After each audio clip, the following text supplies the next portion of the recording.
map would likely mean Democrats would control 10 of 11 districts in Virginia. We at Fox spoke with voters across the Commonwealth, and they tell us they are split over this decision to redraw. I think it's extremely disgusting. Spanberger's campaigned as a moderate. She's ruling as a extreme left wing. We vote yes so we can keep the balance of power because of what Texas is doing. They're redistricting so they can have more pro-Trump seats. And I don't necessarily want an anti-Trump seat, but I want someone who's going to balance it out. So Virginians, they're reacting to the vote that's taking place today on whether or not they should do this redistricting. They said, hey, this is just about what Texas is doing. We're just doing the same thing. Although it's not really the same thing. Let's talk to Will Chamberlain, senior counsel at the Article 3 Project. I encourage you to follow him on X at Will Chamberlain. Will, welcome back to the show. Thanks for being with us today.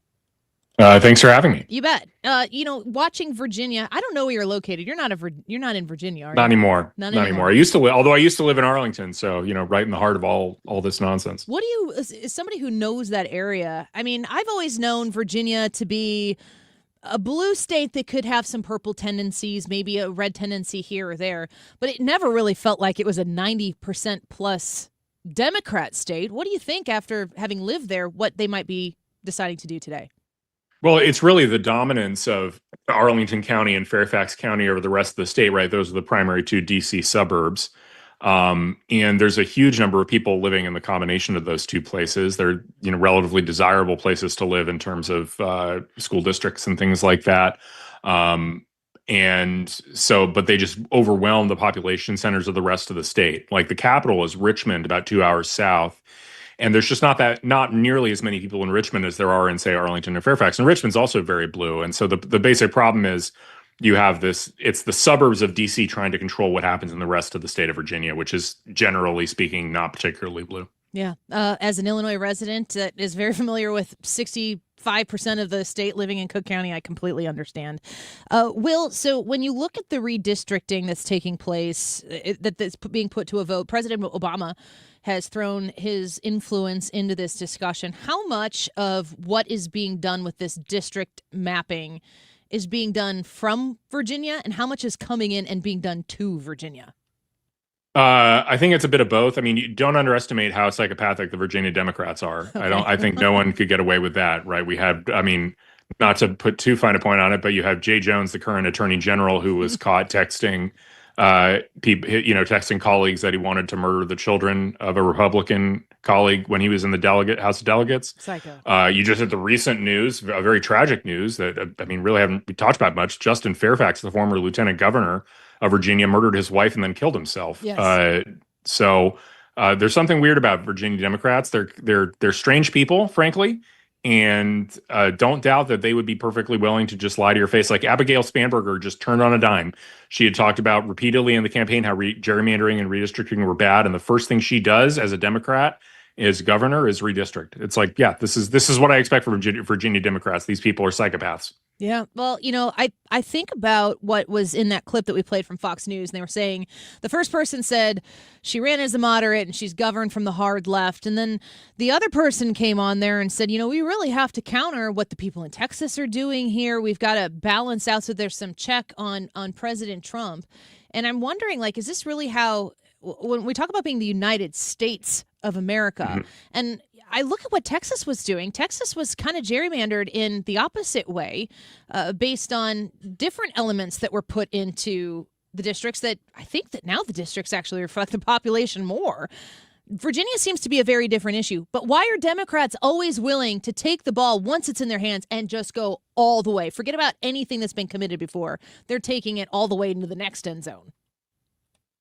Well, that's a good question. Philosophically, I think the Democrats, the way they view the world is a very straightforward view that, they represent progress. Their opponents represent reaction and backwardness and evil. And so there's not a good moral reason to adhere to procedural norms that would preclude you from taking power and wielding it on behalf of progress. I think that's the charitable way of putting what Democrats are doing. So it leads to the circumstance where they just can't they can't find a good reason to adhere to these sort of bipartisan norms if those norms would curtail their own power. Are the Republicans, you got the House right now, you've got the Senate. The House, I don't have very much confidence at all that the House is going to remain in Republicans' hands after the midterms, maybe, but who knows. Have we missed a huge opportunity here to do the hard things with the majority while we had it in hand? In a sense, but in another sense, that opportunity was never there because we never had the caucus that would do it. I think that's the right way to look at things. It's hard to say, the reasons that things don't get through the GOP Senate are because there's the clique of senators who Trump just does not have sufficient influence over. McConnell is retiring, Tillis is retiring, Murkowski relies on Democrat votes to get elected, and John Curtis is a former Democrat who's got who just got elected to a 6-year term, so he just doesn't really care.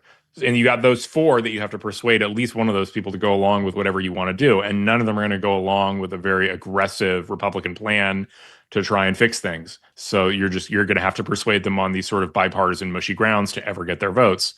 Okay, that's not great for doing things. So rather, a lot of people get really angry at John Thune, but I just see John Thune is having kind of an impossible job and being in a position where he just has to take the arrows for the actual people in his caucus who are really not looking out for the interests of Republican voters. So, I think about the redistricting efforts. Of course, Texas, we've seen what was tried to be done in Indiana, didn't end up happening. California, Virginia, my state of Illinois was the one that was shown by Stephen Colbert to J.B. Pritzker. He laughed about it, made a joke about it, and then didn't even defend it. He just said a kindergartner drew it, and then they just went on with the interview, which is so obnoxious. Ha ha ha! Look at all the ways we wield power. Yes. And look how hypocritical we are. Ha ha ha! Stephen Colbert pointed to the 13th that it threads through the state. It threads through an entire different district. That's my district that I live in, and it is patently offensive that is how I'm represented in Washington D.C. And it was just a joke for J.B. Pritzker while he was there, saying that he's going to, save democracy by fixing what Texas is doing. They just seem like unserious people. And I'm looking at all of this districting and redistricting that's taking place right now, and I almost feel like there's this happening in this moment, but the next census is where we really need to get our act together. And I want to know your expert opinion as somebody who, obviously very, very well versed in the legal world. What are the things that need to be done, not by Republicans, but by people who care and love the Constitution? What needs to be done by the next census to make sure that our country is reflected in our government by way of these districts? Well, we need to make sure that the census only counts legal citizens. That's thing number one. We need the Supreme Court to come down on the right side of the Voting Rights Act. That's another big one, right? The Supreme Court has bizarre precedent that forces states to racially discriminate in their districts and create these racial majority-minority districts in states that are, Trump plus 25, and they need to create a Democrat seat out of nowhere. I think getting rid of the VRA would do a lot to fix that problem and really lead to. Yeah, I think so. My understanding is Sam Alito's written that opinion, and the Democrats are slow walking the dissent. That's what I've heard. So I expect the VRA is about to be gutted. I wonder how much longer the conservatives in the court will allow the Democrats to keep digging in their heels and refusing to issue a dissent. Another example of how Democrats just don't care about these procedural niceties if there's any political gain to be had. So, yeah, I think, those are some of the things that can be done.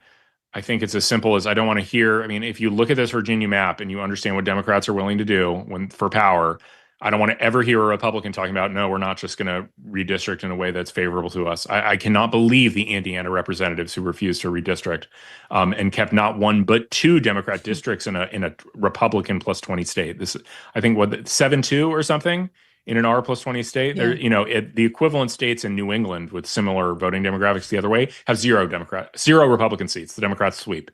Obviously, right? If you win by 20 points, there's no reason you need to be giving the Democrats a single seat.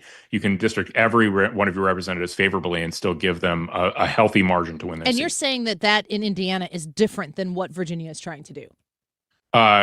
Correct. I think what Virginia is actually much narrower margins, right? Virginia went for Kamala by less than 5 points, I believe. Mm-hmm. And they're redistricting on 10-1 based on that.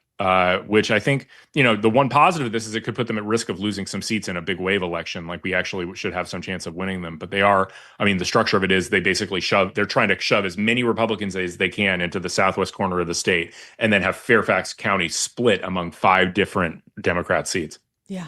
I mean, it's going to be significantly, it's going to change the game a lot in Congress. And if the Democrats do take the midterms, I would assume that we'll just be in impeachment for 2 years. I actually think of, I'm probably just trying to make lemonade here, but if the Democrats want to get power in the House and spend it all on impeaching Donald Trump in his 7th and 8th year as the president, I think that bodes well for Republicans in a general election in 2028. Like, if that's all that you want to do, okay. I mean, like I said, maybe I'm making lemonade here. No, I think that's right. I don't think that there's really any appetite for that among independents. I think that's the last thing people will think that they elected Democrats to do if they voted that way.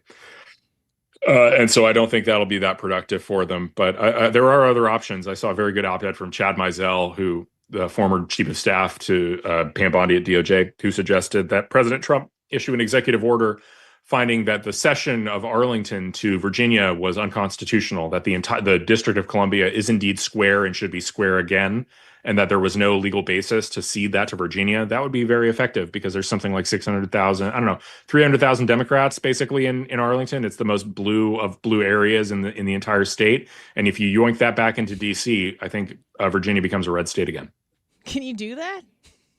Yeah, I think so. We challenged, obviously, but it's not obvious that session was allowed, right? That the District of Columbia is in the Constitution, is my understanding, right? That's a constitutional requirement. So it's not clear Congress could simply hand that territory over to Virginia. Okay, I'm going to check out that article. Will Chamberlain speaking with us right now. The last question before we let you go. The Supreme Court, you've talked a little bit about the slow walking of the dissents from the 3 leftist judges. There are some really big cases that we will hear sometime between now and the end of June. I'm wondering if you feel as though some of the prestige of the Supreme Court has been tarnished. If you believe it's been tarnished, just the classy way with which you go about doing the business in the Supreme Court is kind of it rises above everything else. Can that be recovered, or do you think we're moving in a direction where it's just going to look different in the future? It seems like the Democrats, especially the liberals in the court, I mean, they gave another leak to the New York Times of secret private documents, private records of the justices.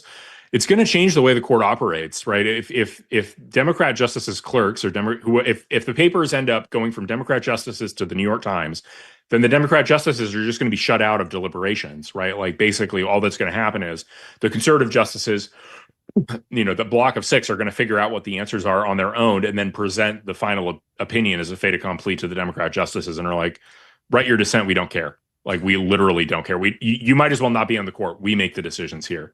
And that might be the way things go in the future if the Democrats can't start acting like they're part of a institution and respecting the rules of court. But I mean, this is a real problem, right?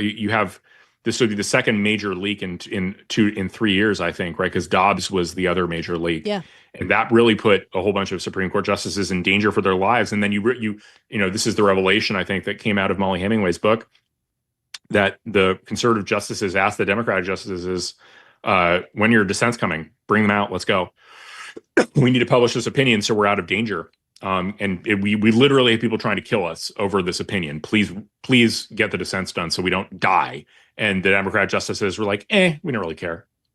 Like, just a wild thing for them to do. And I suspect that's changing the way the court works. All this stuff is really changing the way the court works to make it much more entrenched. I really feel, though, too, like, I don't know, maybe it's more respectable than that. But if the 6 were to cut out the 3, you've got those 1 or 2 justices that sometimes do go a little bit back or forth based on, how they choose to rule. That certainly wouldn't be to the benefit of those 3 liberal justices if the discussions can't be safely had. Right. It's not. Exactly. That's sort of my point, right? They need to be able to have some influence over the moderate, more squishy justices. But if those justices just think like, oh, these people would see me dead, right? Like, they don't care. They don't respect the institution. Then they'll stop talking to them. And then it really just becomes the 6 conservative justices deciding what to do among themselves. Man. Well, Will Chamberlain, you set me up nicely. We have a 2:05 interview with Molly Hemingway about her book, and I'm looking forward to having that discussion. And, of course, the in-depth one here with you about Virginia and how it's going to affect everything moving forward. Thank you for being with us today. It's always good to have you. Thanks for having me, Annie. Take care. Bye-bye. Will Chamberlain, the senior counsel at the Article 3 Project. You can go to article3project.org and learn more about what they're doing there. You can also follow him. Very, very good follow on X at Will Chamberlain. We'll take a quick break and be back in just a minute. Molly Hemingway talking about her book, The Top of the Hour at 2:05. Don't go away.